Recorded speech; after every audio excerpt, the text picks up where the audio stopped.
Hey traders, welcome back to our practicing trader channel price action video part 5। आज हम बात करने वाले हैं मूविंग एवरेज के बारे में, जिसमें हम आज सीखेंगे कि कैसे 20 और 50 मूविंग एवरेज का यूज सपोर्ट और रेजिस्टेंस की तरह करें। और अगर आपको ट्रेंड फॉलोइंग ट्रेडिंग सीखना है तो इसमें बहुत ही इंपॉर्टेंट है कि कैसे सही तरीके से मूविंग एवरेज का यूज करें। तो चलिए स्टार्ट करते हैं बिना टाइम वेस्ट किए। पहले समझते हैं कि मूविंग एवरेज होता क्या है। मूविंग एवरेज एक ट्रेंड फॉलोइंग इंडिकेटर है जो कि हमें प्राइस के स्मूथ मोमेंटम को दिखाता है। इसमें हम दो मूविंग एवरेज का कॉम्बिनेशन यूज कर रहे हैं, एक 20 और 50। 20 मूविंग एवरेज इसलिए क्योंकि 20 मूविंग एवरेज जो है शॉर्ट टर्म ट्रेंड के लिए बेस्ट होता है, जो कि जिसमें हमें प्राइस का मोमेंटम जल्दी दिखता है। और जो हमारा 50 मूविंग एवरेज है ये एक मिड टर्म ट्रेंड के लिए होता है, जो कि एक मेजर सपोर्ट और रेजिस्टेंस का काम करता है। अभी तक जो भी आपने प्राइस एक्शन वीडियो पार्ट 1 से लेकर के 5th में सीखने वाले हैं, अगर आप इसको यूटिलाइज करके आपके ट्रेडिंग में इस्तेमाल करेंगे तो आप एक बहुत ही पावरफुल जो सिग्नल है वो जनरेट कर सकते हैं, जिससे क्या होगा कि आपके जो फेक ब्रेकआउट या फिर ब्रेकडाउन होंगे या फिर जो स्ट्रॉन्ग मोमेंटम नहीं होगा उससे आप बच सकते हैं। मतलब कि आपका जो लॉसेस है वो कम हो सकता है, हो जाएगा, अगर आप अच्छे तरीके से सीख करके यूटिलाइज करेंगे। और अगर अच्छी तरीके से आप इसको समझ करके ट्रेड लेंगे तो आपका जो प्रॉफिट है वो आप मैक्स तक लेके जा सकते हैं। कैसे ये हम देखेंगे आगे। अभी बात करते हैं कि किस तरीके से जो है मूविंग एवरेज सपोर्ट और रेजिस्टेंस का काम करता है। जब भी प्राइस हमारे मूविंग एवरेज के ऊपर होता है तो जो हमारा मूविंग एवरेज है वो एक सपोर्ट की तरह काम करता है। मतलब जब भी मार्केट अप ट्रेंड में होता है और जब मार्केट हमारा डाउन ट्रेंड में होता है, मतलब कि हमारा जो प्राइस है मार्केट का वो मूविंग एवरेज के नीचे अगर ट्रेड कर रहा है तो जो हमारा मूविंग एवरेज है वो रेजिस्टेंस की तरह काम कर रहा है। ये कैसे, यहाँ पर अभी हम स्क्रीन पे देखते हैं। और इसी के साथ में हम समझते हैं कि जो मैं 20 मूविंग एवरेज 50 मूविंग एवरेज का बात कर रहा हूँ, और भी मूविंग एवरेज होते होंगे जैसे कि 100, 200, 3 मूविंग एवरेज। इसका मतलब क्या है, यहाँ पर मैंने दो मूविंग एवरेज लगा के रखा हुआ, इसके मैं सेटिंग में चले जाता हूँ, उसको मैं आपको दिखाता हूँ। जो जो इसका इनपुट है, जो मूविंग एवरेज का इनपुट है, जिसका लेंथ अभी यहाँ पर आप देख रहे हैं 20 है, तो इसका मतलब है कि ये मेरा 20 मूविंग एवरेज है। अगर इसी को मैं 200 कर दूं तो ये 200 मूविंग एवरेज हो गया, 100 कर दूं तो 100 मूविंग एवरेज हो गया। इसका मतलब क्या है, खाली लेंथ चेंज करने से क्या ये इसका सारा मीनिंग चेंज होता है? नहीं। इसका मीनिंग मैं आपको बता देता हूँ कि कैसे समझना है सिंपल वे में। अगर मैं 20 मूविंग एवरेज मैं उसके लेंथ में डाल रहा हूँ और सेव करके आगे आ रहा हूँ, तो इसका मतलब है जो मेरा कैंडल अगर कंसिडर कीजिए प्राइस इस जगह पे है, तो जो भी आपने टाइम फ्रेम सिलेक्ट किया हुआ है उसका जो उस टाइम फ्रेम के हिसाब से जो प्रीवियस 20 कैंडल्स होंगे, जैसे 20 मूविंग एवरेज तो प्रीवियस 20 कैंडल्स उसका एवरेज जो होगा उसके हिसाब से मेरा जो मूविंग एवरेज का लाइन है वो काम करेगा। मतलब ऊपर की तरफ और नीचे की तरफ वो जाएगा। अगर मैंने उसको 50 किया हुआ उसके लेंथ को, इसमें बहुत सारे मूविंग एवरेज होते हैं जैसे कि एक्सपोनेंशियल मूविंग एवरेज और भी बहुत सारे होते हैं, जिसका अभी हम लोग मतलब इस वीडियो में नहीं बात करेंगे, आगे बात करते हैं। अभी जो पार्ट है, जो पॉइंट है उसको समझते हैं। तो 50 अगर मूविंग एवरेज 50 में लेंथ डाल रहा हूँ तो उसका मतलब है कि जो प्रीवियस 50 कैंडल्स है उसके एवरेज के हिसाब से जो है मेरा जो मूविंग एवरेज का लाइन है वो काम कर रहा है। अभी यहाँ पर देखते हैं कि कैसे अप ट्रेंड में हमारा जो मूविंग एवरेज लाइन है वो काम कर रहा है और डाउन ट्रेंड में किस तरीके से काम कर रहा है। यहाँ पर जो मेरा 20 मूविंग एवरेज है वो जल्दी जो है हमें प्राइस का मोमेंटम दिखाता है, जल्दी हम उसमें समझ पाते हैं। तो जब भी मेरा 20 मूविंग एवरेज का जो लाइन है वो 50 मूविंग एवरेज को कट करके ऊपर की तरफ जा रहा है तो वो मेरा अप ट्रेंड के लिए हो जाएगा। और उसके बाद यहाँ पर आप देख सकते हैं जब भी प्राइस आपका ऊपर की तरफ जा करके आपके मूविंग एवरेज की तरफ आ रहा है तो उस पर वहां पर उसको एक रिस्ट्रिक्शन मिल रहा है, सपोर्ट ले रहा है। फिर से प्राइस ऊपर की तरफ गया मूविंग एवरेज के पास में, वो एक सपोर्ट ले रहा है। यहाँ पर भी देख सकते हैं आप, प्राइस जब भी ऊपर की तरफ जा करके नीचे मूविंग एवरेज के लाइन पे आ रहा है तो उसको वहां पर एक सपोर्ट मिल रहा है, रिस्ट्रिक्शन मिल रहा है कि नीचे नहीं जा सकते हैं इस तरीके से। तो जब भी इस तरीके से होगा, जब तक प्राइस आपका जो 50 मूविंग एवरेज है उसके नीचे नहीं जाता है तब तक आपको वहां पर सेलिंग नहीं चालू करनी। मतलब आपको समझना है कि मेरा जो है प्राइस अप ट्रेंड में है तो कंटिन्यू कर रहा है जब तक 50 मूविंग एवरेज के नीचे नहीं आ जाता है। 50 मूविंग एवरेज के नीचे आ जाएगा तो हमें समझ लेना है जो ट्रेंड है वो चेंज हो चुका है, अगर अप ट्रेंड में था तो। अगर प्राइस डाउन ट्रेंड में था और 50 मूविंग एवरेज के ऊपर नहीं गया है, ऊपर ट्रेड नहीं करा है, तो आपको समझना है कि ये कंटिन्यूएशन में है, मतलब डाउन ट्रेंड के लिए कंटिन्यू करेगा। अगर ब्रेक कर दे रहा है तो जो है आपको वहां पर कंसीडर करना है कि जो मेरा ट्रेंड है वो चेंज हो रहा है। यहाँ पर डाउन ट्रेंड के लिए भी एग्जांपल देख लेते हैं, एक अच्छे डाउन ट्रेंड के। यहाँ पर आप देख सकते हैं प्राइस जब यहाँ पर क्रॉस ओवर हो गया, जब मेरा 20 मूविंग एवरेज का जो लाइन है ब्लू कलर का, वो ग्रीन कलर का लाइन को, ग्रीन कलर का जो लाइन है मेरा वो 50 मूविंग एवरेज है, उसको कट करके नीचे आ जाता है। प्राइस पहले ही नीचे आ चुका होगा। ये सारे जो इंडिकेटर्स है आपको इसको खाली confirmation, extra confirmation, multiple confirmation के लिए यूज करना है। तो यहाँ पर क्या हो रहा है, जब प्राइस नीचे की तरफ जा करके फिर से ऊपर आता है और मेरे मूविंग एवरेज के पास आ रहा है, तो उसको वहां पर रिस्ट्रिक्शन मिल रहा है, मतलब मूविंग एवरेज का, मेरा मूविंग एवरेज नहीं, मूविंग एवरेज के पास जब भी आ रहा है उसको रिस्ट्रिक्शन मिलता है और वो फिर से नीचे की तरफ जा रहा है। आप यहाँ पर देख सकते हैं फिर से मूविंग एवरेज के पास आया, यहाँ पर 50 मूविंग एवरेज के पास आकर के वापस नीचे की तरफ आया। जरूरी नहीं है कि ऐसा ही होगा कि एक दो कैंडल आपका ऊपर चला गया तो आपका जो ट्रेंड है वो चेंज हो गया, नहीं। आपको हमेशा मल्टीपल कंफर्मेशन के लिए वेट करना है। अगर मूविंग एवरेज आपके 50 मतलब जो प्राइस है 50 मूविंग एवरेज के ऊपर गया है तो उसको वहां पर आपको देखना है कि स्ट्रांग तरीके से खड़ा है प्राइस हमारे मूविंग एवरेज के ऊपर, नहीं, या फिर मतलब स्ट्रांग है या नहीं है, कैसे पता चलेगा। आपको देखना है कि प्राइस ऊपर चला गया 50 मूविंग एवरेज के, मतलब प्राइस, एक सेकंड में यहाँ पर ड्रॉ करके दिखा देता हूँ। अगर प्राइस 50 मूविंग एवरेज जो ये मेरा ग्रीन कलर का लाइन है उसके ऊपर चला गया एंड फिर से आकर के फिर रिटेस्ट करके फिर से ऊपर की तरफ जाए, तो मैं वहां पर समझूंगा कि जो मेरा ट्रेंड है वो चेंज हो चुका है, मतलब डाउन ट्रेंड से अप के लिए आ चुका है। और वहां पर कैसे यूटिलाइज करना है, कब मुझे ट्रेड के लिए एग्जीक्यूट करना है, सारा जो वीडियो है एजुकेशनल पर्पज के लिए, लेकिन जो हम एक समझते हैं कि कब ट्रेड्स लेने हैं कब नहीं लेने, तो उसके बारे में बात करें तो वो मैं आपको बता सकता हूँ कि जब मेरा प्राइस 50 मूविंग एवरेज को कट करके ऊपर की तरफ आ रहा है और फिर से जो है नीचे जाकर के मेरे, जैसे मैंने आपको बोला था रोल रिवर्सल के बारे में, अगर आपने नहीं देखा है वीडियो तो आप जाकर के देख लीजिए, समझ में आ जाएगा। तो वापस जब प्राइस मूविंग एवरेज के ऊपर आकर के बाउंस बैक हो रहा है ऊपर की तरफ, तब आपको क्या करना है, जो प्रीवियस हाई था उसके ऊपर जब आपका प्राइस निकल जाएगा तो वहां पर जो है आप एक अप बाइंग का जो है ट्रेड डाल सकते हैं, ऐड कर सकते हैं। अगर इसी तरीके से मूविंग एवरेज के नीचे मेरा जो प्राइस है वो चला गया, कंफर्मेशन कब रखना है, मल्टीपल कंफर्मेशन के बारे में बात कर रहे हैं, कब हमें समझ जाना है कि ट्रेंड चेंज हो चुका है। फिर से प्राइस आकर के मेरे मूविंग एवरेज को मेरे मूविंग एवरेज के पास आ रहा है, वहां से फिर से उसको रिस्ट्रिक्शन मिल रहा है कि अभी ऊपर नहीं जा सकते हैं, और प्राइस फिर से रिटेस्ट करके नीचे की तरफ आता है, तो जो मेरा प्रीवियस हाई है उसके नीचे आप सेलिंग के न्यू ट्रेड्स ले सकते हैं।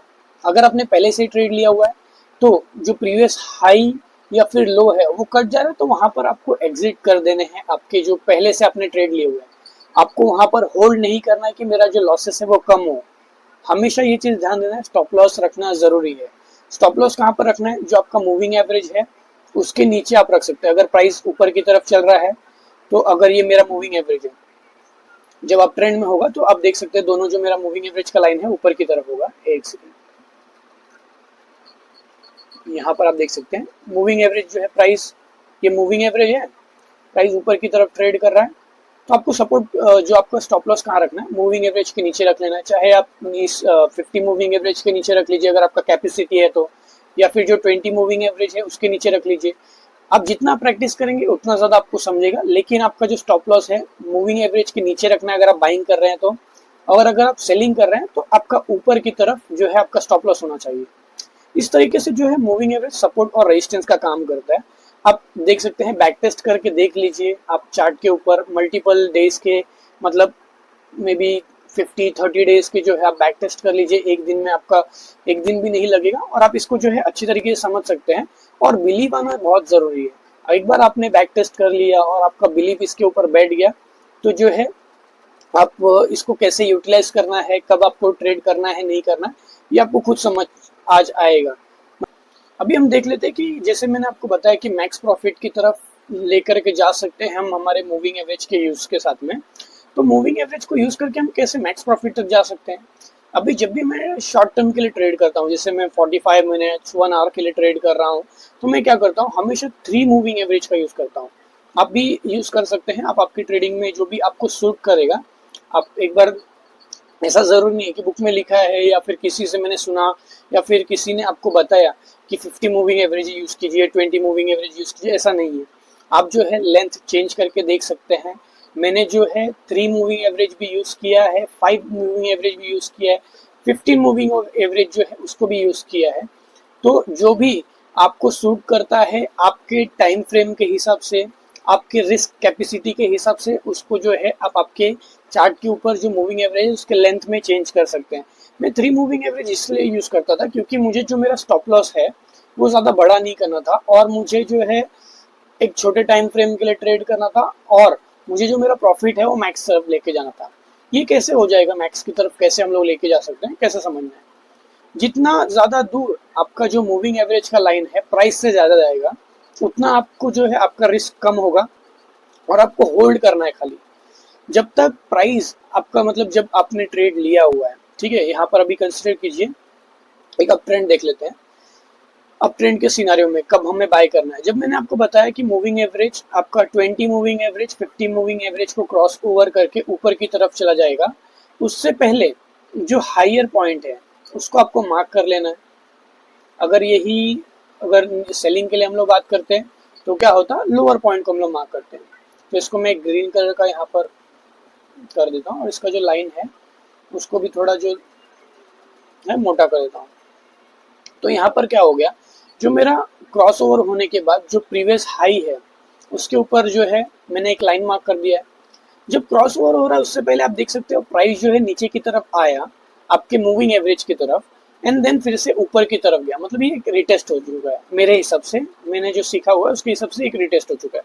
तो जब प्राइस इसके मूव, जो मेरा प्रीवियस हाई है उसके ऊपर चला जाएगा रिटेस्ट करने के बाद, तो हाँ मैं ट्रेड ले लूंगा। और अभी आगे क्या हो रहा है, स्टॉप लॉस जो है आपको, आप इसके नीचे भी रख सकते हैं, जो आपका प्रीवियस जो रिटेस्ट जो हुआ है वहां पर रख सकते हैं। जितना आपका, आपको हमेशा ज़्यादातर आपका जो मूविंग एवरेज है उसके नज़दीक में रखना है आपका जो स्टॉप लॉस है वो। लेकिन ये गलती नहीं करनी है जो सारे ट्रेडर्स करते हैं, जो न्यू ट्रेडर्स करते हैं या फिर मोस्ट ऑफ द ट्रेडर करते हैं, कि जो मूविंग एवरेज है उससे थोड़ा सा ऊपर रख दिया या फिर प्रॉपर मूविंग एवरेज के ऊपर रख दिया। नहीं, ऐसा नहीं करना है, क्योंकि क्या होता है उस जगह पे जो आपका कैंडल है उसका शेडो वो जो है वो हिट करके चला जाता है। तो आप थोड़ा सा बफर दीजिएगा, जब भी आपका जो मूविंग एवरेज है उससे थोड़ा इसको बैक टेस्ट करिएगा, उसके बाद यूटिलाइज कीजिएगा। जो मूविंग एवरेज है उससे थोड़ा सा बफर दे करके 2-3 पॉइंट 4 पॉइंट का बफर दे करके फिर आपका जो है स्टॉप लॉस रखिएगा। तो उससे क्या होगा, आपका जो स्टॉप लॉस है वो हिट होने का चांसेस कम हो जाएगा। अभी देखते हैं कैसे हम लोग मैक्स तक लेके जाते हैं। मैंने आपको बताया जितना जो मेरा मूविंग एवरेज का लाइन है उससे प्राइस दूर जाएगा, मेरा रिस्क कम होगा, और मुझे समझ में आएगा कि हाँ नहीं, जो जो मोमेंटम चल रहा है, जो मैंने बाय किया हुआ है इस जगह पे, वो अभी तक स्ट्रांग है। यहाँ पर जो सेलर्स है अभी यहाँ पर मार्केट में है, बट इतने स्ट्रांग नहीं है जितना बायर स्ट्रांग है। तो आप देख सकते हैं, जब भी बैक टेस्ट भी करिएगा, जरूर बैक टेस्ट करिएगा, नहीं तो आपको समझेगा नहीं। इनकम्प्लीट नॉलेज के साथ में ट्रेड नहीं करना है। यहाँ पर आप देख सकते हैं जितना प्राइस ऊपर की तरफ जा रहा है मूविंग एवरेज से, जितना इसमें डिफरेंस बढ़ रहा है उतना जो आपका प्राइस है ऊपर की तरफ जा रहा है, और आपका जो स्टॉप लॉस है आपने यहाँ पर नीचे की तरफ रखा है, तो उसको ट्रिल करते हुए जाना है। यहाँ पर जब भी लाइन से दूर जाएगा तो आपको समझना है कि हाँ जो मेरा मोमेंट है, जो मैंने ट्रेड लेके रखा हुआ उसको होल्ड करना है। जब भी आपको एग्जिट कब करना है, जब आपका प्राइस मूविंग एवरेज के पास आ जाएगा और उसको कट करेगा, तब आपको वहां पर एग्जिट करना है, या फिर अलर्ट रहना है कि हाँ अभी जो मेरा ये ट्रेड है वो सही नहीं है, या फिर जो मोमेंटम है वो स्ट्रांग नहीं है। जब भी मूविंग एवरेज के पास में होगा तब, मूविंग एवरेज से दूर है तो वहां पर आपको टेंशन लेने का या फिर डरने का कोई भी जरूरत नहीं है। जितना डिफरेंस बनेगा, क्योंकि मूविंग एवरेज हम लोग किस चीज के बारे में, ये जो लाइन है किस तरीके से काम कर रहा है, जो प्रीवियस 20 कैंडल्स है 3 कैंडल्स है, जो भी मैंने लेंथ डाला हुआ है मूविंग एवरेज में उसके हिसाब से, तो उससे क्या पता चल रहा है जो प्रीवियस 50 कैंडल्स है, जैसे 50 मूविंग एवरेज, तो 50 कैंडल्स है तो मेरा मूविंग एवरेज से बहुत दूर है। मतलब क्या है कि स्ट्रांग है उसका प्रीवियस कैंडल, मतलब 50 कैंडल्स मतलब वो पूरे ग्रीन में है। अगर वो नीचे की तरफ आते हैं आपके मूविंग एवरेज की तरफ, तो आपको क्या समझना है वहां पर, हाँ मेरा मूविंग एवरेज, और ये मूविंग एवरेज जो है वो डायनेमिक है, वो आपके प्राइस के साथ में ऊपर और नीचे की तरफ मूव करता है, ठीक है। तो जब भी मूव करेगा, ऐसा जरूरी नहीं है कि यहाँ पर अभी अगर कंसिडर कीजिए जो लाइन मैंने मारा हुआ वहां पर 100 रुपीज का प्राइस था, तो मैं जब भी स्टॉप लॉस लगा रहा हूँ और मेरा प्राइस ऊपर की तरफ जा रहा है, जो मेरा मूविंग एवरेज है वो 100 पे रुका रहेगा, नहीं, जो मेरा मूविंग एवरेज है वो भी शिफ्ट होते रहेगा। अगर प्राइस जो है 110 रुपए पे चला गया तो मेरा मूविंग एवरेज जो है 105 रुपए, 107 रुपए, 108 रुपए के ऊपर तरफ चलेगा। तो इससे क्या होगा, जब मेरा जो प्रीवियस कैंडल्स है, जो भी मैंने लेंथ डाला हुआ है 20 का, तो अगर 20 कैंडल्स में प्रीवियस जो 10 कैंडल्स है वो ग्रीन है, और जो उसके आगे के 10 कैंडल है, मतलब टोटल 20 कैंडल्स है, उसमें 10 ग्रीन 10 रेड है, ठीक है। तो एवरेज क्या हो रहा है कि हाँ, मोमेंटम जो है स्ट्रांग था पहले, लेकिन अभी वीक हो रहा है, तो मेरा मूविंग एवरेज की तरफ प्राइस जाएगा। एंड देन जैसे मूविंग एवरेज के यहाँ पर जाता है वहां पर अलर्ट हो जाना है, कट कर देता है मूविंग एवरेज, आपको निकल जाना है। जब तक मूविंग एवरेज से दूर है प्राइस, तब तक आपको उसमें ट्रेड में बने रहना है, कट नहीं करना है। हम हमेशा क्या गलती करते हैं कि अरे ये तो बहुत ऊपर आ गया, इधर से डायरेक्टली नीचे गिर जाएगा, ऐसा नहीं होगा। आपके मूविंग एवरेज पे जब तक नहीं आ रहा है तब तक आपको होल्ड करना है। तो जो भी है आप बैक टेस्ट कीजिए, ज़्यादा टाइम बैक टेस्ट कीजिए। जितना आप बैक टेस्ट करेंगे, जितना प्रैक्टिस करेंगे, उतना जो है आपका ट्रेड लेने का एक्सपीरियंस बढ़ेगा और आप अच्छा ट्रेड जो है एग्जीक्यूट करेंगे। अगर कोई भी डाउट है तो आप हमें जो है कमेंट कीजिए, हम उसके ऊपर ज़रूर रिवॉर्ड देंगे। और वीडियो अच्छा लगा तो लाइक कीजिए, सब्सक्राइब कीजिए, बेल आइकन को दबा दीजिए। इससे क्या होगा, मैं भी थोड़ा मोटिवेट हो जाऊंगा और मतलब जल्दी से जल्दी आपके लिए जो है वीडियोस में बनाऊंगा। थैंक यू गाइस, मिलते हैं नेक्स्ट वीडियो में।